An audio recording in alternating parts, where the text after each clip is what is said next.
gosto muito de falar, que é sobre negligência e superproteção. Eu trabalho muito com orientação parental, eu converso muito sobre isso, porque quando a gente se conhece, e aí na live da semana passada eu trouxe um pouco sobre a questão da personalidade. Quando a gente se conhece, fica muito mais fácil a gente mudar a trajetória da nossa vida a partir dos ensinamentos que a gente tem. E eu quero muito poder partilhar um pouco do que eu sei, um pouco do que eu estudei com vocês. E preciso da ajuda de vocês. Então, se vocês conhecem alguém que precisa escutar um pouquinho sobre esse tema tão importante, mas tão difícil, que muitas vezes as pessoas não querem falar, que é a negligência e a superproteção, manda um aviãozinho aí à direita para as pessoas, convidem as pessoas para participar com a gente. Oi, Elisa, seja bem-vinda. E eu vou começar já, porque o papo reto é o seguinte, gente, não tem muita enrolação, eu vou direto ao ponto. Primeira coisa que eu quero dizer é que eu vou trazer falas duras hoje e difíceis, e vou trazer exemplos que talvez algumas pessoas se identifiquem. E o meu objetivo não é julgar ninguém, não é criticar. Eu quero que todos aqui possam aproveitar esse momento para refletir sobre isso, mesmo que se percebam, que não se critiquem, que não se julguem, não é esse o lugar da minha fala, e sim para que a gente possa, a partir dos conhecimentos e dos entendimentos, das fichas que vão cair para alguns hoje, que a gente possa melhorar a nossa prática clínica ou ajudar alguém que não tem a oportunidade de ter informação ou não compreendeu ainda sobre os danos disso tudo e que possa incorporar na sua vida. Olá, Elisa! Oi, Dani, Jana, Miriam, Gabi, sejam todas muito bem-vindas. Eu vou querer... Oi, Ilma, quanto tempo? Vou querer a participação de vocês, hein, gente? Eu já botei esse horário das 7h30, que é o horário de metade, para aproveitar aí esse pessoal que tá pra lá e pra cá nas lives e tá na dúvida onde ficar. Por favor, fiquem comigo aqui e nos ajudem trazendo exemplos, porque acho que vai ser um tema bem interessante. Eu vou utilizar muito em todas as lives de exemplos meus, da minha vivência de infância, da minha relação na minha família, com os meus filhos, com o meu esposo, enfim. Porque eu acho que quando a gente conta histórias, as pessoas se conectam mais e talvez isso possa dar uma virada de chave na vida de vocês. Mas a participação de vocês é muito importante também. O título foi um título esquisito, negligência ou superproteção, né? Qual é a melhor? Na verdade, nenhuma das duas é melhor e eu vou explicar isso tudo para vocês. Então eu quero começar falando sobre a negligência. A negligência é a falta de cuidado. Eu vou trazer exemplos pensando na prática parental, mas a gente pode pensar negligência em muitas coisas, tá? Pensando assim, falta de cuidado, a desatenção, o desleixo, né? E no caso das crianças, os pais, né, ou cuidadores, e quando eu me referi aqui a pais, podem colocar como cuidadores também, eles são os responsáveis pela aquisição das memórias dos filhos, pela responsabilidade socioemocional dessa criança, por perceber quais são as necessidades emocionais, físicas, básicas. E quando existe uma negligência, significa a falta do cuidado e do olhar nesta prática parental com relação àquela criança. Então, o que quer dizer, né? Que os cuidados básicos necessários que essa criança deveria ter recebido faltaram, de alguma forma. Olá, Sandra, seja bem-vinda. O que eu quero dizer, né? Primeiro eu vou falar que antigamente as famílias tinham muitos filhos. Eram muitos filhos, 10 filhos, 12 filhos, 8 filhos, 7 filhos, né? Eu venho de uma família, eu tenho 4 irmãos, então nós éramos em 5 filhos para uma mãe cuidar, né? E o que acontece geralmente quando as famílias são muito numerosas? Essa mãe, esse pai não consegue dar conta. Boa noite, Gui. Seja bem-vindo. esse pai e essa mãe não conseguem dar conta, então, dos cuidados para todos esses filhos, e muitas vezes acaba elegendo um ou dois ou até três desses filhos que são os cuidadores desses irmãos, né? E aí a gente começa a ter aí algumas falhas importantes na prática parental desses pais, que faz com que essas crianças que são filhos se tornem pais numa época que eles não deveriam exercer esse papel. Então, como eu gosto de histórias e não me importo de me expor, porque acho que todos nós temos lacunas emocionais importantes a partir da nossa vivência, eu vou contar uma historinha pra vocês. Eu fui mãe dos meus irmãos. Eu sou a filha do meio, sou a terceira, né? E então teve 2 irmãos mais velhos, eu, e depois 2 irmãos mais novos. E aí, como eu tinha uma avó muito doente, que precisava de cuidados importantes, muitas vezes a minha mãe precisou se deslocar para cuidar dessa avó. E em vários momentos eu precisei exercer uma prática parental na qual eu não estava preparada para isso. Cris, então tu tá fazendo uma crítica aos teus pais. Não é uma crítica aos meus pais, eu sei que eles fizeram o melhor que eles podiam, eu sei que dentro da estrutura de formação, de cuidados básicos que eles tiveram com os próprios pais, eles também tiveram lacunas importantes, eles formaram uma família e eles tentaram dentro dessa família que formaram, criar esses filhos dentro da melhor maneira possível. Porém, ao ter muitos filhos, e isso também não é uma crítica à quantidade de filhos, eles não conseguiram dar conta de poder exercer esses cuidados básicos com todos os filhos. E aí entrou a negligência. Então a Cris, quando criança, ela precisava muitas vezes fazer serviços domésticos em casa, além do que a idade dela era capaz de dar conta naquele momento, né? Então eu fazia comida, eu cuidava dos meus irmãos, eu fazia muitas coisas, né? Boa tarde, boa noite já, né, gente? Oi, Débora, sejam todos bem-vindos. Com esse exercício parental que a criança faz, ela, por um lado, desenvolve habilidades importantes e que hoje me faz ser uma pessoa super autônoma, mas por outro lado, ficam lacunas importantes, porque a criança, ela precisa receber os cuidados importantes. Ao ficar com esses cuidados não preenchidos, vamos dizer assim, a gente pode desenvolver algumas falhas importantes na vida toda.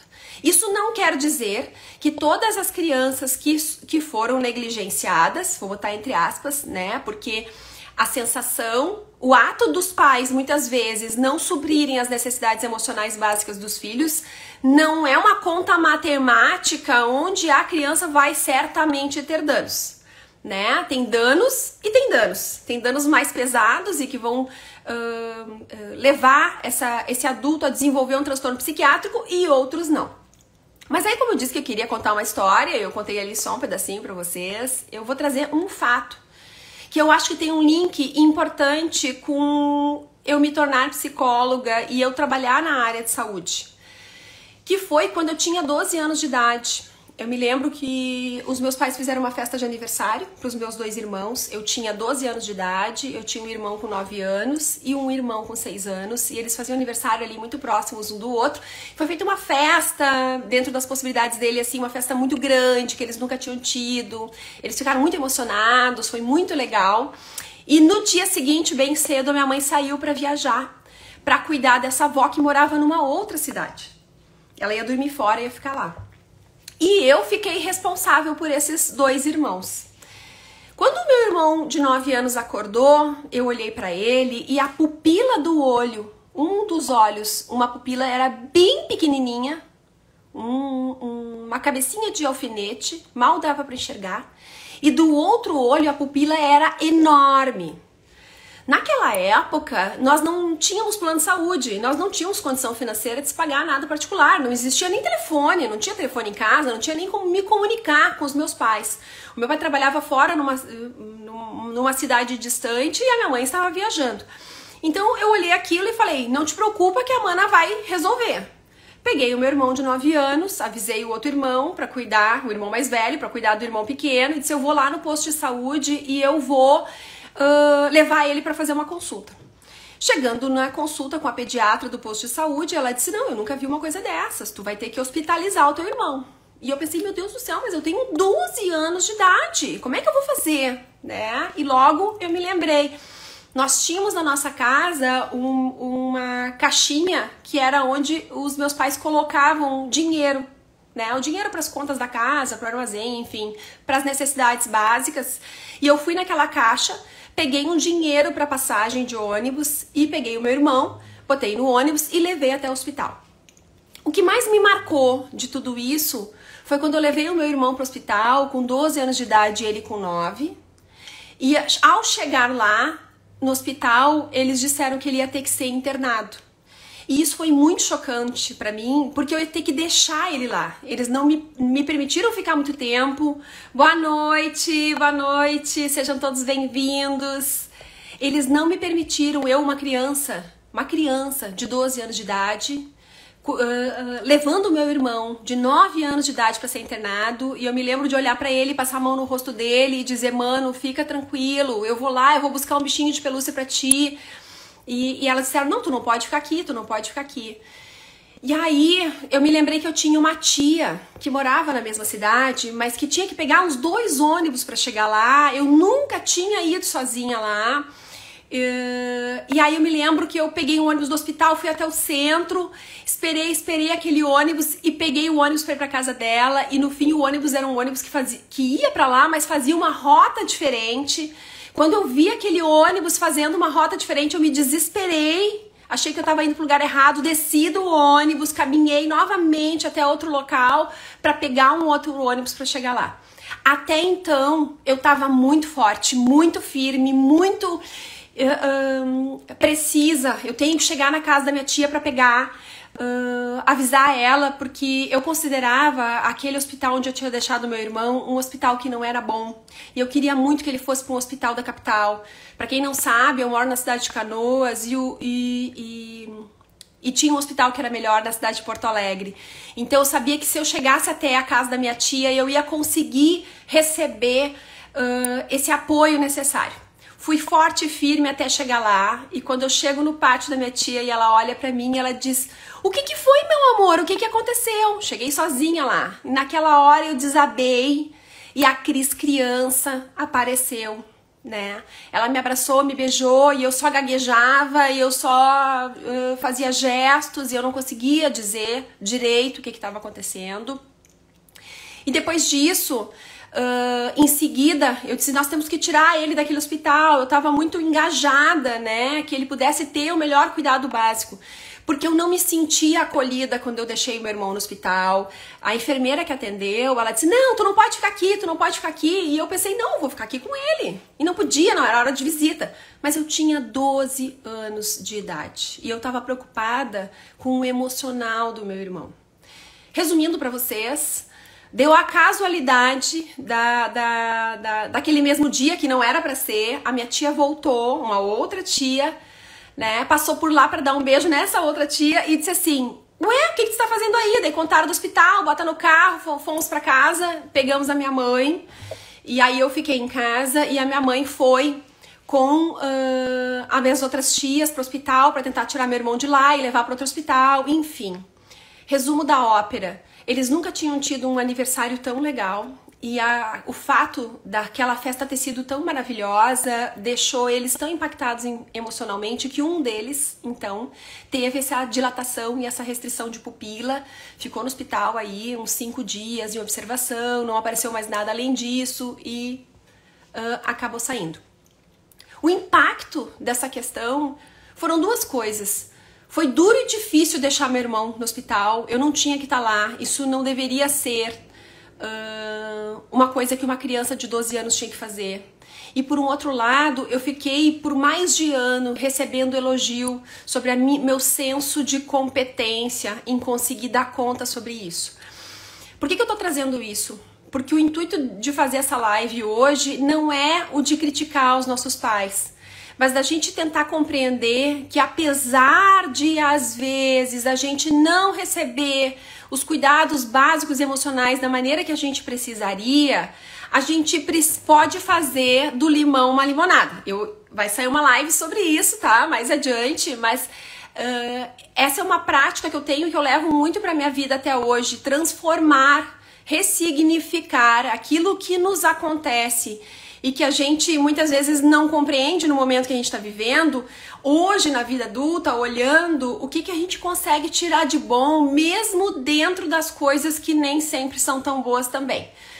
Já vou seguir, deixa eu só agradecer, Andressa, Aline, sejam bem-vindos, a Day, a Ana, o Bruno, boa noite, Laura, quanta gente linda aqui. Então, né, essa é uma parte e um trecho relacionado às questões de negligência, porque quando eu tava lá no posto de saúde, a médica disse, vocês estão conseguindo me ouvir, gente? Tá, deu aqui uma baixa conexão, mas eu acho que já voltou. Se vocês não estiverem conseguindo me escutar, vocês me falam, tá?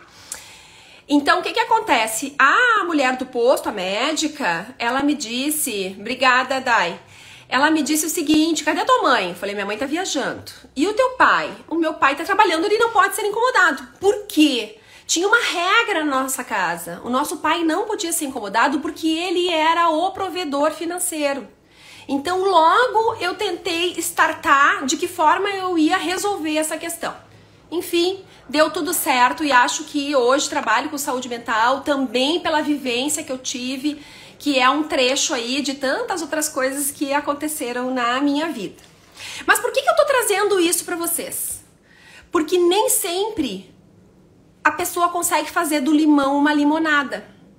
Às vezes, a negligência tem um impacto muito profundo na vida das pessoas. E aí, de que forma isso pode acontecer? Mas antes de eu falar isso, eu me lembrei o seguinte, eu quero trazer outros exemplos para vocês, porque eu trouxe só um exemplo meu. E aí eu vou falar uma coisa muito duríssima. E muitas pessoas que estão aqui, se não se sentirem confortáveis e quiserem sair, saiam, mas em algum momento sozinhas, escutem essa live novamente, porque isso pode fazer a diferença na sua prática parental. Aquelas crianças ou adolescentes que ficam muito tempo por dia, jogando jogos na frente das telas, são crianças que estão sendo negligenciadas.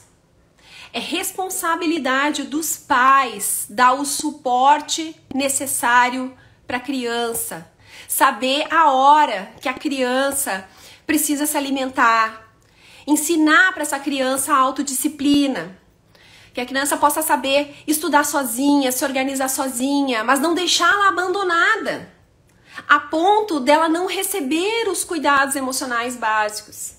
É importante também que os pais possam propiciar um ambiente adequado para que a criança saiba se portar, tenha amigos, consiga se destrinchar de situações difíceis, né? Porque na escola as crianças sofrem muito bullying, por exemplo, e ela tem que saber de que forma ela consegue se sair, né, dessas enrascadas que acontecem com os amigos também.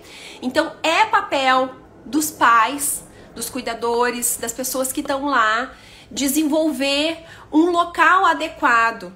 Às vezes a gente vê aquelas crianças que estão horas e horas sem comer, ou as próprias crianças que eu dei o exemplo de ficarem muito tempo na frente dos computadores, passam horas e não se alimentam, não tomam banho, não trocam de roupa.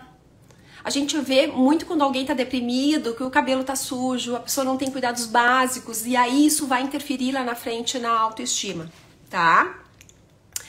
Que mais? Eu fiz umas anotações aqui para eu não me perder. Crianças que ficam sozinhas por muito tempo. A gente sabe que a gente precisa exercer esse distanciamento das crianças para que elas possam aprender ao longo da vida a se gerenciar. Mas aquelas crianças que vão ficando muito tempo longe dos pais, elas também vão tendo lacunas importantes. E que lacunas são essas? Que falhas são essas? Que falta isso pode fazer? Dificuldade de confiar nas pessoas. Porque afinal de contas, se os meus pais, que são as pessoas mais importantes do mundo, deveriam me cuidar e eu não me sinto cuidada, em quem eu vou confiar? Outra questão importante, sensação de abandono, sensação de que eu não sou merecedor do amor, sensação de que eu não valho nada. As crianças vão inserindo dentro de si, emocionalmente, sentindo que elas não são importantes, que elas não têm valor. E isso pode ter um impacto muito importante depois na vida adulta. Crianças que podem se tornar adultos com privação emocional, que não conseguem expressar suas emoções, ou que vão lá para um lugar mais evitativo muitas vezes, porque faltou aí os cuidados básicos e socioemocionais para essa criança se desenvolver de uma forma mais plena. Crianças que se tornam mais isoladas socialmente porque estão acostumadas a ficar sozinha. Então, essas coisas podem propiciar para que essa criança, esse adolescente, ao se tornar adulto, continue mantendo esse padrão. Então, se eu sou uma pessoa que estou acostumada a ficar muito sozinho, eu talvez tenha uma baixa habilidade social, eu vou ter menos amigos, eu não vou ter com quem conversar, eu não vou me desenvolver aí pra frente. Ou eu não vou conseguir estabelecer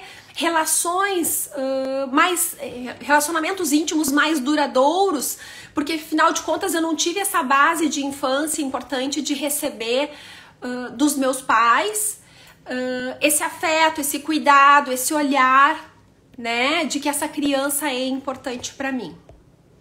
Oi, gente, sejam todos bem-vindos. Mas essa é a parte que eu trouxe, a parte da negligência. E agora eu quero falar um pouquinho para vocês sobre a superproteção. A superproteção é o oposto da negligência. Porém, ela tem danos cerebrais muito parecidos, danos emocionais muito parecidos, atingindo outras áreas, mas que também vão repercutir de forma muito negativa na vida do adulto, tá? Então, excesso de cuidados com essa criança, provavelmente pela dificuldade dos pais de se desprender dessa criança ou de confiar que essa criança consegue dar conta. Internamente, os pais muitas vezes, eles acreditam que a criança é capaz, mas não me custa fazer, ele é tão bonitinho, eu só tenho esse filho, depois ele vai crescer e não vai mais estar perto comigo, então deixa eu aproveitar agora. E aí o que acontece, né? Essas coisas, elas vão impedindo o desenvolvimento de habilidades importantes da criança, o desenvolvimento da autonomia. As crianças precisariam, por exemplo, né, servir o próprio prato. Vamos pensar aí, gente, rapidamente em faixa etária, né? Eu tenho visto crianças com 9, 10 anos de idade que não servem o próprio prato. Com 5 anos de idade, a criança já é capaz de servir o seu próprio prato. Ela tem que trabalhar aquisições importantes de equilíbrio nesse prato, desse prato não virar, de conseguir decidir que alimentos ela vai colocar. Porque quando a criança se acostuma com essa superproteção, é como se ela não fosse capaz de dar conta. Os pais não dizem, tu não é capaz de dar conta e por isso eu vou servir teu prato. Os pais vão lá e fazem, não custa nada, mas internamente tá embutido essa frase: eu vou fazer teu prato porque tu pode deixar cair. Eu vou fazer teu prato porque tu não é capaz de escolher quais são os alimentos. E aí a família perde muito com isso, porque na vida adulta isso vai repercutir de uma forma muito negativa na prática parental desses pais, se forem escolher, né? Essas crianças que foram super protegidas, quando se tornarem pais, podem ter impactos emocionais muito importantes, né? Impactos de forma negativa. Deixa eu pensar aqui. Bom, esse grude, né, da superproteção, onde os pais fazem muito pelos filhos, podem tornar esses filhos adolescentes ou adultos dependentes. Deixa eu ver o que a Fernanda escreveu aqui. Vamos participar, gente. Alguns pais não têm paciência de ensinar. Exatamente, Fernanda. Porque às vezes a criança, ao servir o seu prato, ela pode derramar no chão. E isso vai dar sujeira, isso vai dar bagunça e os pais podem se desorganizar. Mas a gente não nasceu e saiu correndo. A gente precisou aprender a sentar, depois a engatinhar, depois a caminhar, para depois correr. E quando os pais superprotegem, eles estão privando essa criança de desenvolver essas habilidades. E eu vou usar um exemplo que eu gosto muito, que tem a ver com o tomar banho sozinho. Crianças de 4 anos e meio, 4 anos de idade, já têm capacidade psicomotora de se limpar o bumbum, de tomar o banho. Não vai ser aquele banho perfeito, mas vai ser o banho que a criança consegue tomar. E eu faço muito esse experimento com aqueles pais que ficam muito em cima dos filhos e dão banho porque não vai saber lavar direito. Eu digo, olha só, compra um tubo de shampoo mais barato e coloca lá. A criança precisa desenvolver a capacidade de pegar, virar o tubo do shampoo. Imagine a mãozinha da criança, uma mãozinha bem pequenininha, né? E aí vai virando aquele shampoo e o shampoo vai caindo na mão e a criança vira demais e vai um monte fora. Mas a criança tá ali desenvolvendo motricidade importante que vai servir para quê? Para ela aprender a escrever na primeira série. O senso cerebral do equilíbrio daquele shampoo caindo, de tentar conseguir controlar. O próprio controle da temperatura do chuveiro. Isso tem a ver com a nossa senso-percepção, da gente saber depois que tipo de roupa a gente coloca, se tá quente ou se tá frio. Tudo isso são aprendizados importantes que a criança precisa receber e que ela não recebe quando ela é super protegida. Então, vejam bem, a criança pequenininha lá, e ela já fica com lacunas importantes que ela vai levar pro resto da sua vida. E por aí vai, eu tô falando aqui de banho, mas tem a ver com limpar o bumbum, que eu já falei, tem a ver com a capacidade da criança brincar separado dos pais, porque às vezes quando os pais são muito protetores, eles ficam muito em cima e eles querem participar de tudo o tempo todo. E aí a criança não aprende a lidar com o tédio. E o tédio faz parte da vida. A gente não vai preencher a vida da criança o tempo todo sem parar, porque ela precisa aprender a lidar com esse vazio, com essa parte faltante, né? E se reorganizar emocionalmente. Outra questão importante é o dormir. A criança tem uma aquisição psíquica importante quando ela se separa dos pais e ela consegue se reorganizar. Ela pode ter medo? Ela pode ter medo. Quem nunca teve medo de dormir sozinho?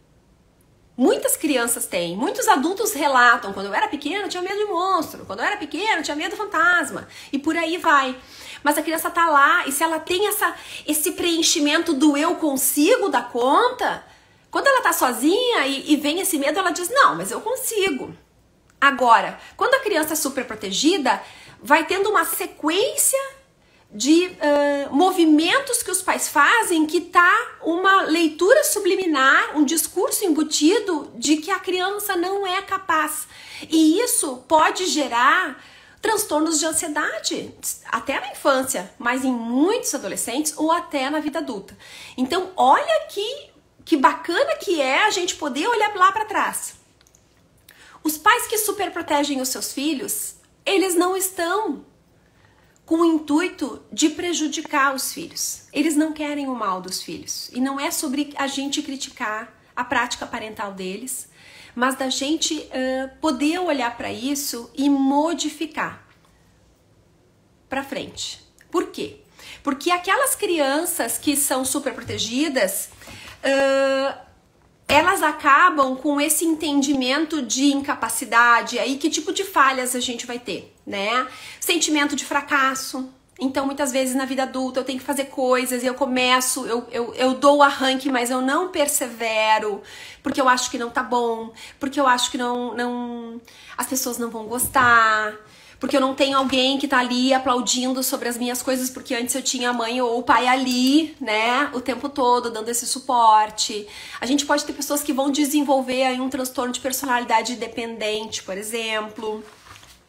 A gente pode ter também, né, pessoas com muita insegurança, outros com busca de aprovação ou de reasseguramento. Sabe aquele amigo que diz assim, ah, tu acha que tá bom? Mas será que tá bom mesmo? Tem certeza que tá bom? Muitas vezes esse amigo ou essa amiga, ele foi super protegido pelos seus pais. E ele não teve a oportunidade de fazer falhar, fazer novamente, falhar novamente e tentar e conseguir perseverar nas coisas. E aí eu quero trazer uma outra coisa que é básica e com 5 anos de idade as crianças aprendem nas escolinhas geralmente, que é amarrar o tênis. Amarrar o tênis é uma tarefa difícil que precisa de destreza, paciência, porque a criança vai tentar 1, 2, 3, 4 vezes. E nem todos os pais têm paciência de ensinar, principalmente porque as crianças às vezes vão se atirar no chão, vão chorar, vão dizer eu não consigo. E aí os pais precisam estar bem, se sentirem capazes de sustentar e suportar aquele choro da criança em prol do aprendizado. Ninguém pega um carro, liga e sai andando. A gente vai ter aulas de direção. As crianças precisam ter aulas de como tomar banho. As crianças precisam ter aula de como servir um prato. E como é que se faz isso? Praticando. Para que a criança possa praticar, precisa de um adulto que permita que essa prática aconteça, mesmo que essa prática não seja perfeita. Não existe perfeição. Nós somos seres humanos, nós falhamos e as crianças estão em processo de aprendizado. Então é muito importante e significativo que a criança possa ocupar esse lugar da falha, da falta e se sentir capaz. E aí a experiência que eu faço com os pequenos é a seguinte: eu peço para os pais que dão banho numa idade que a criança já tem aquisição para dar conta desse banho, que ele permita lá um shampoo mais em conta, enfim, e a criança vai se experimentar. E aí eu digo o seguinte: vocês não vão simplesmente de um dia para o outro abandonar a criança. Vocês vão lá no banheiro junto e vão dizer, não, me dei conta do seguinte, tu tá grande, olha só, tu consegue dar conta e a mãe tá aqui fazendo tudo pra ti, o pai tá aqui, né, te tratando que nem um bebê, tu já é grande, coisa e tal. Então eu vou me sentar aqui e eu vou te ajudando, mas eu vou te ajudar falando, esfrega aqui, esfrega ali, porque pensa assim, ó, criança, os pais dão o banho, a criança recebe aquele banho, a criança não participa. E quando ela não participa, ela não aprende. E aí os pais, eu digo pros pais, ó, senta no vaso, senta no banquinho e vai falando. E a criança tá lá tomando banho. Quando a criança sai do banho, que os pais olham e aquele banho não tá bom como os pais queriam, ao invés dos pais fazerem caras e bocas, né, ou fazer algum comentário contrário que mostre pra essa criança que ela não foi capaz de tomar um banho bom, esses pais vão dizer, que banho maravilhoso, ai, tu é maravilhoso, agora nem vou mais te dar banho, porque ninguém toma um banho tão maravilhoso que nem esse, que cabelo cheiroso. O cabelo pode não estar cheiroso, mas a gente tem que dizer pra criança que o cabelo tá cheiroso, porque isso infla. As crianças dão um sorriso, elas se sentem maravilhosas, e elas querem o quê? Elas querem tomar banho sozinha a partir daquela data. E aí alguns pais se incomodam porque eles se sentem muitas vezes desvalorizados, desconectados.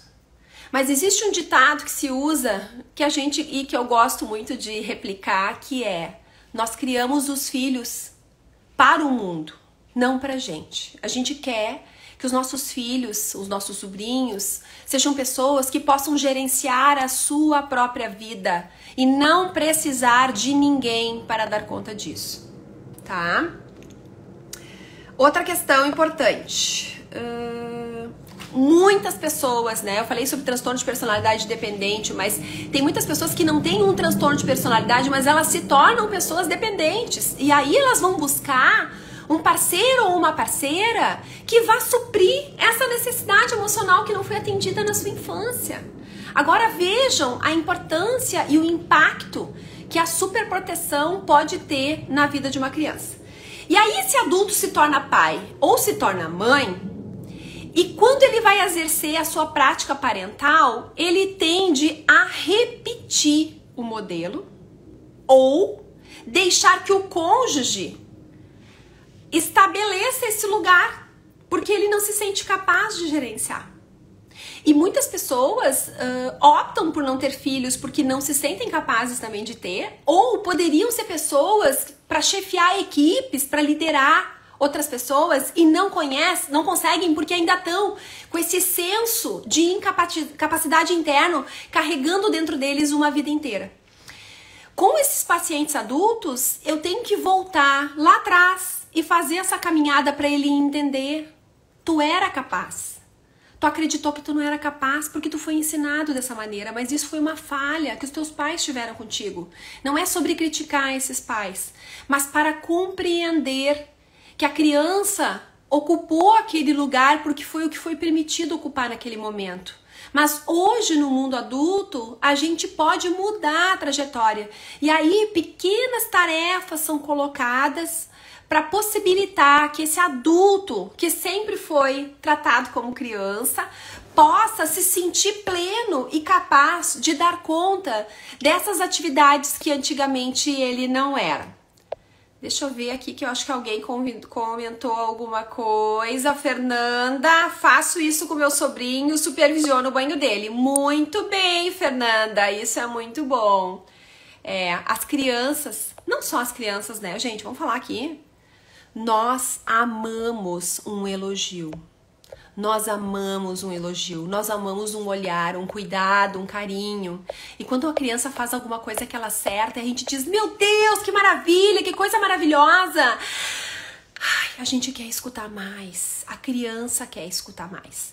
Então a gente precisa se desnudar do nosso perfeccionismo, da nossa necessidade de que tudo esteja perfeito, do nosso medo de que eles caiam, de que eles se quebrem. E obviamente, né, tô aqui falando pautado naquilo que a gente vai olhar e que a criança tem capacidade de dar conta.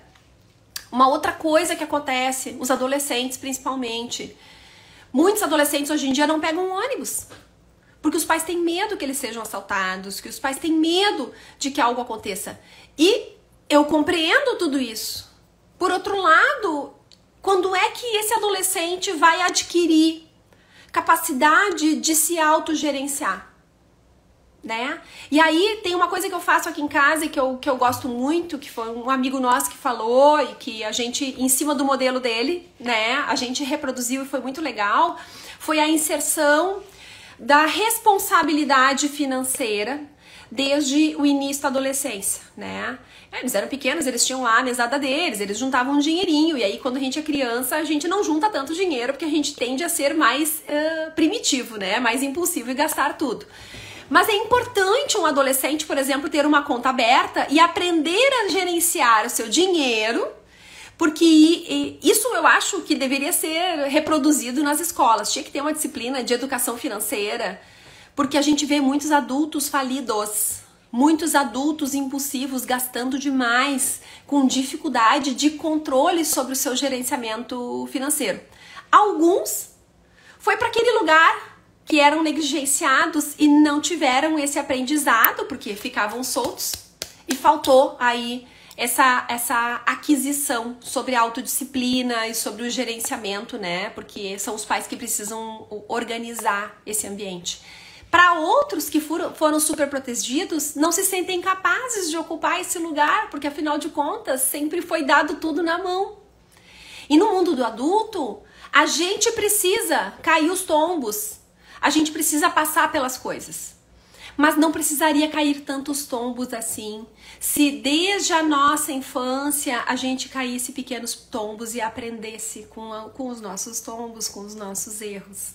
Então é muito importante a gente olhar para cada vez mais poder exercer a nossa prática parental e ter mais qualidade de vida para as nossas crianças que vão se tornar os pais aí na frente.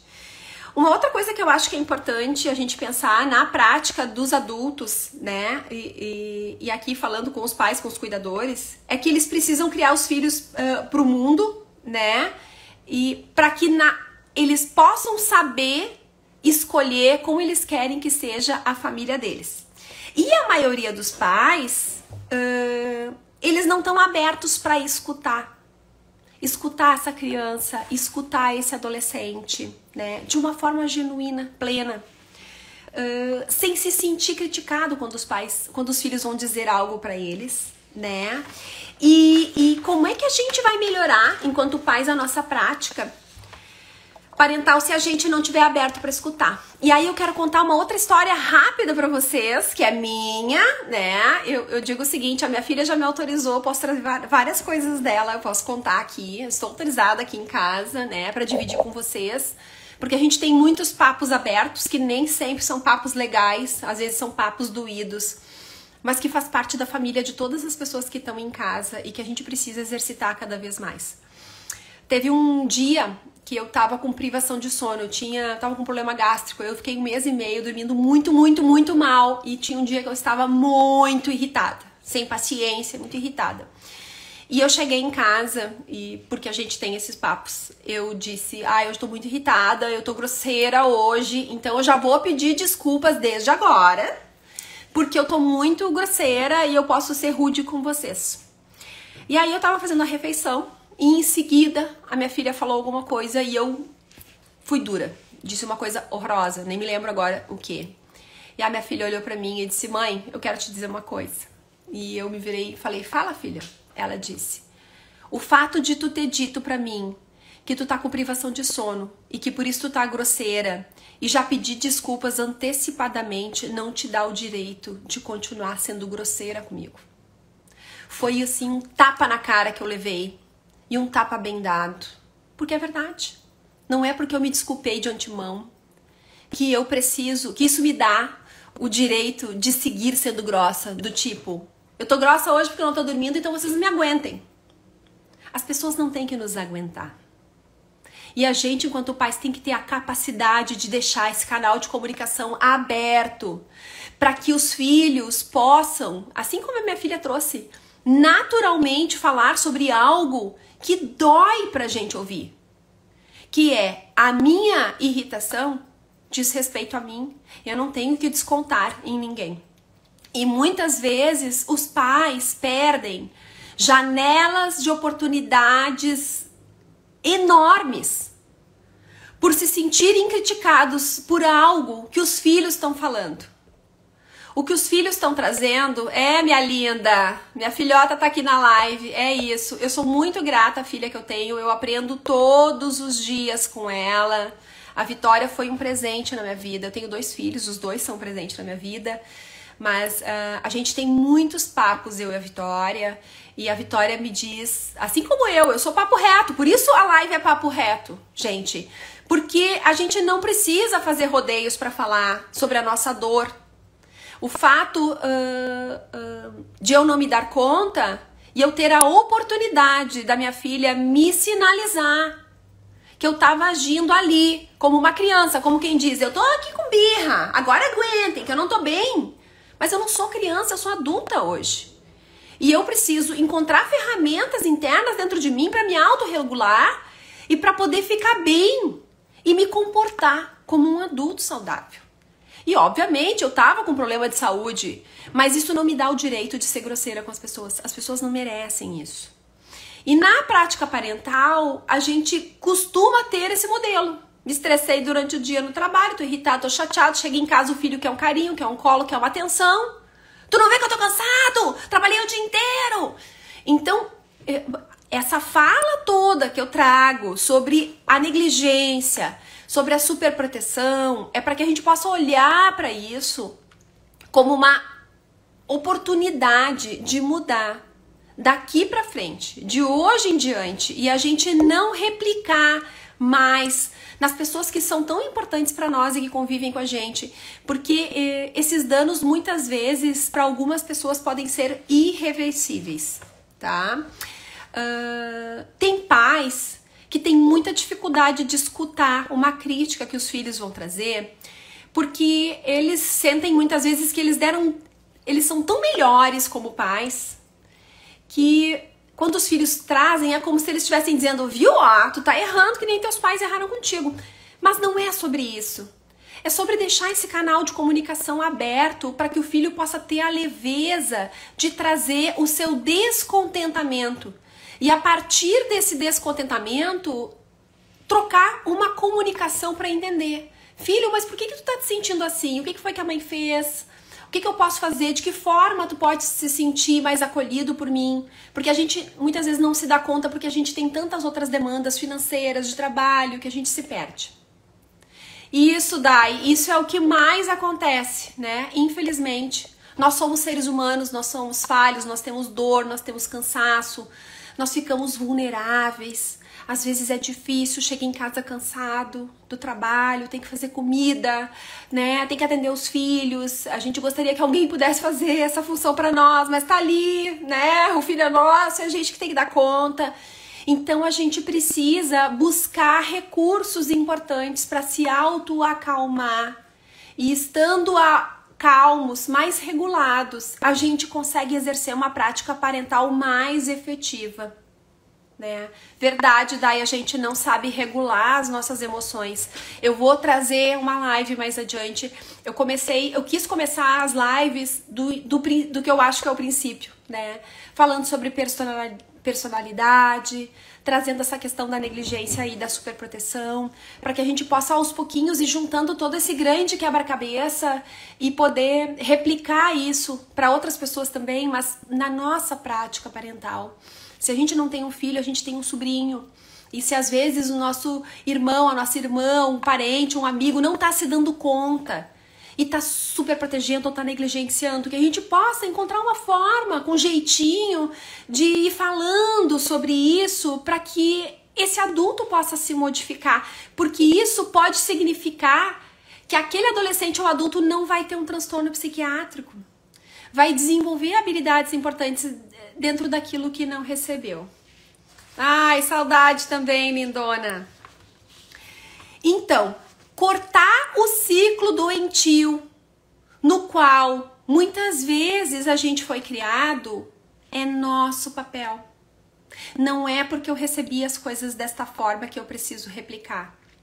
E eu gosto de dizer isso, eu brinco, né? Eu sei. Não é uma crítica aos meus pais. Eu recebi muitas coisas maravilhosas. Eu sou grata, principalmente pela vida, né, que eu recebi deles e por valores importantes que me fazem eu me tornar quem eu sou.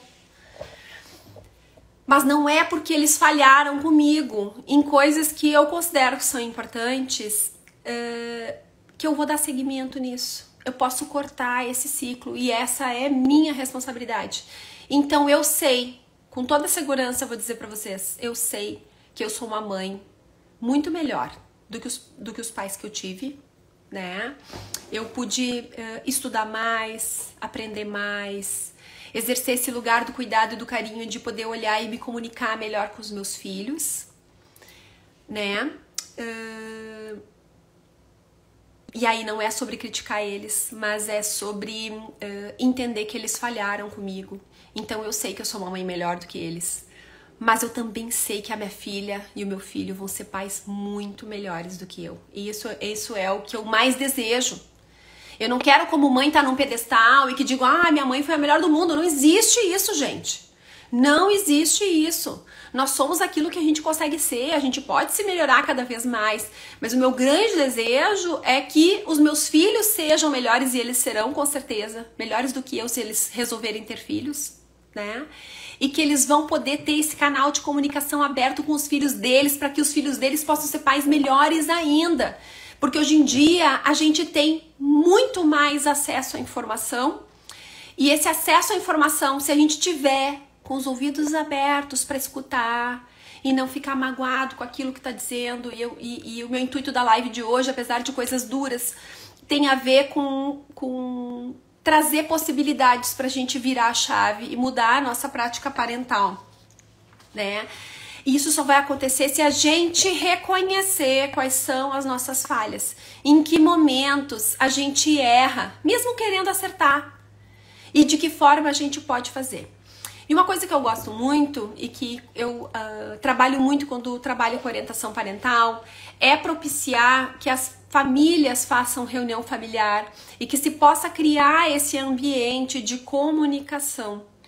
E através desse ambiente de comunicação, os filhos vão ter um espaço importante para falar o que eles não estão gostando.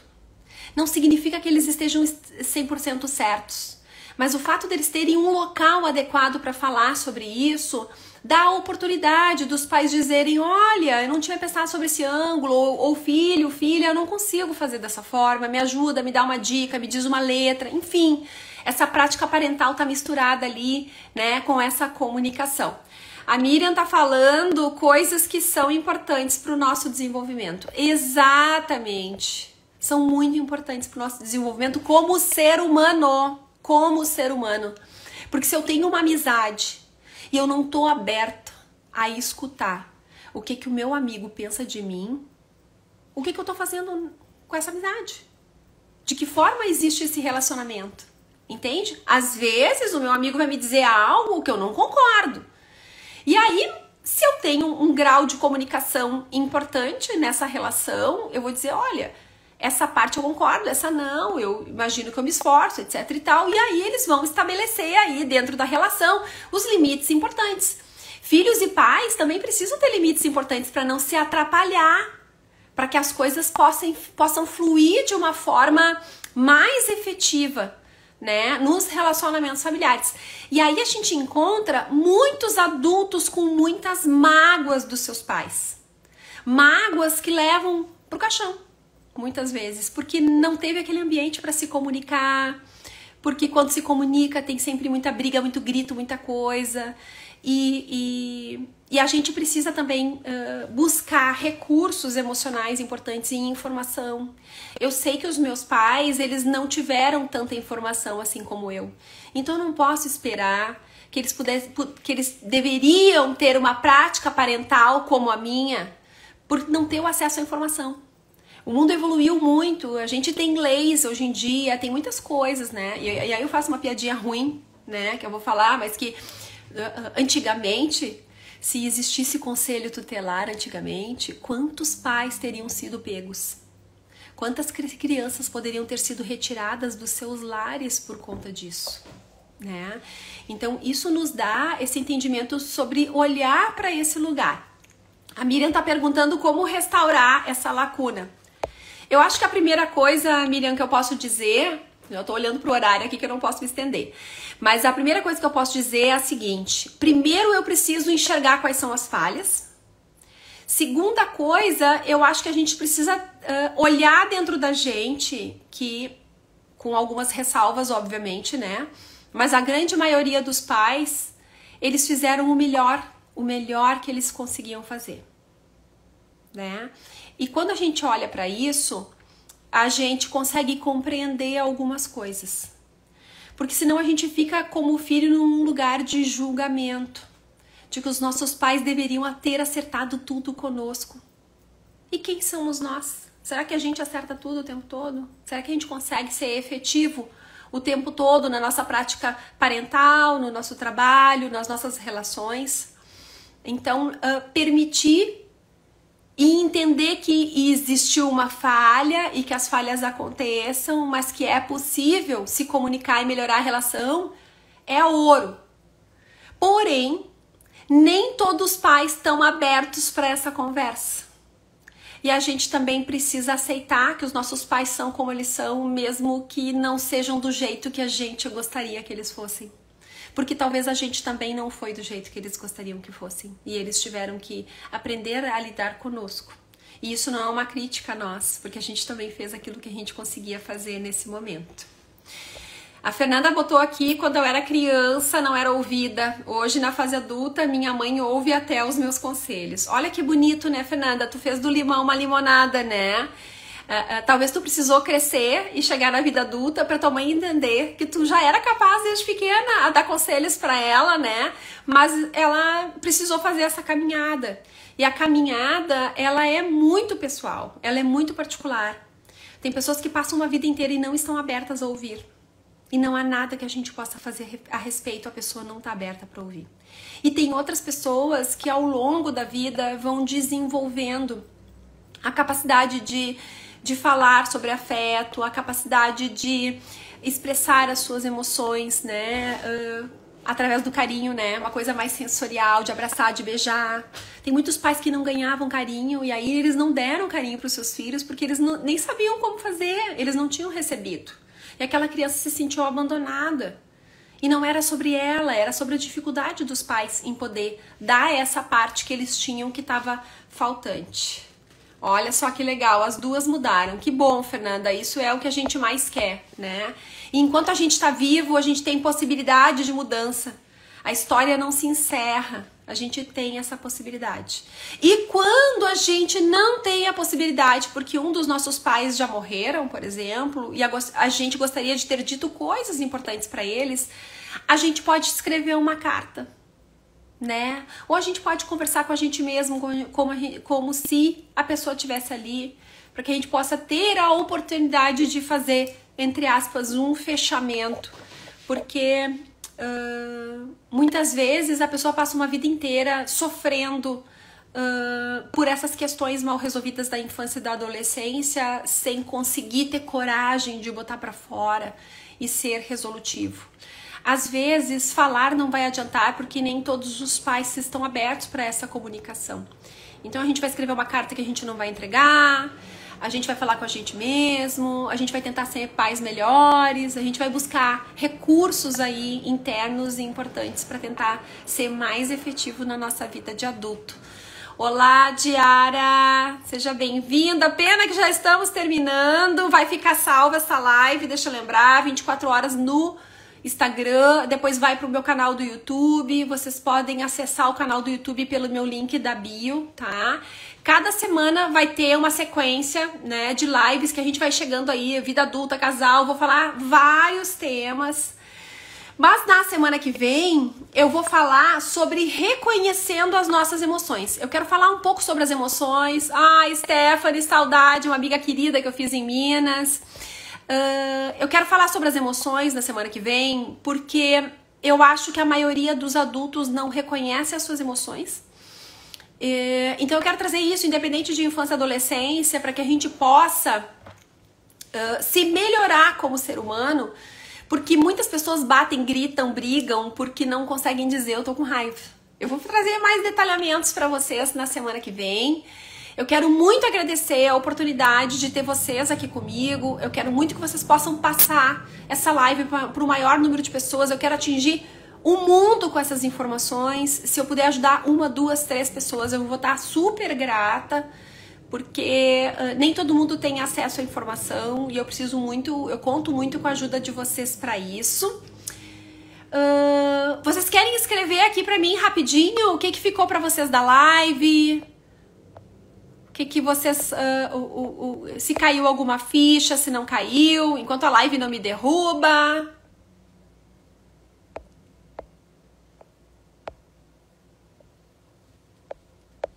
Todo mundo tímido, não querem se comunicar. Maravilhosa, mudou a minha vida, só gratidão por você ter passado na minha vida. Ai, Letícia, linda! Que saudades, maravilhosa! Obrigada, Cris, pelo aprendizado, amei. A Aline tá falando. Ai, a Aline, a minha prima! Gente, a minha prima, que maravilhosa! Ai, muito esclarecedora. Rúbia, querida Miriam, sempre um grande aprendizado com você, professora. Ai, amada. Gente, eu tô muito feliz, eu tô chego correndo para tentar fazer essa live. Eu não sou perita em fazer lives, mas eu tento fazer o meu melhor. Eu espero que vocês gostem e tô muito aberta. Mandem ideias no direct para mim, não aqui, porque daí não fica salvo, mas me mandem ideias de temas que vocês gostariam. Eu vou ter o maior prazer de falar sobre todos os temas, tá? Stephanie, está na bio o seu canal do YouTube, peguei já no final. Isso, tá na bio, Stephanie, mas vai ficar salvo no Instagram 24 horas para quem quiser. Angélica, me identifiquei muito, obrigada. Isso, prima. Fernanda, não ser tão exigente, esperar o tempo da criança, perfeito. A Claudinha, querida. Ai, prima, tu é maravilhosa, sinto imenso orgulho de ti, sempre falo de ti no meu trabalho. Obrigada, meu amor, obrigada, te amo, né? A tia que eu fui na casa pra resolver a questão do meu irmão foi a mãe da Aline. Maravilhosa, minha tia Buzuzu, que eu chamo, que eu amo de paixão, que mora dentro do meu coração, que é uma pessoa muito especial. Todos nós temos pessoas muito especiais na nossa vida e que a gente pode contar. E às vezes a gente pode olhar para o lado e descobrir que tem oportunidade, possibilidades maravilhosas com pessoas muito próximas de nós. Um beijo muito grande para todos vocês e até a semana que vem.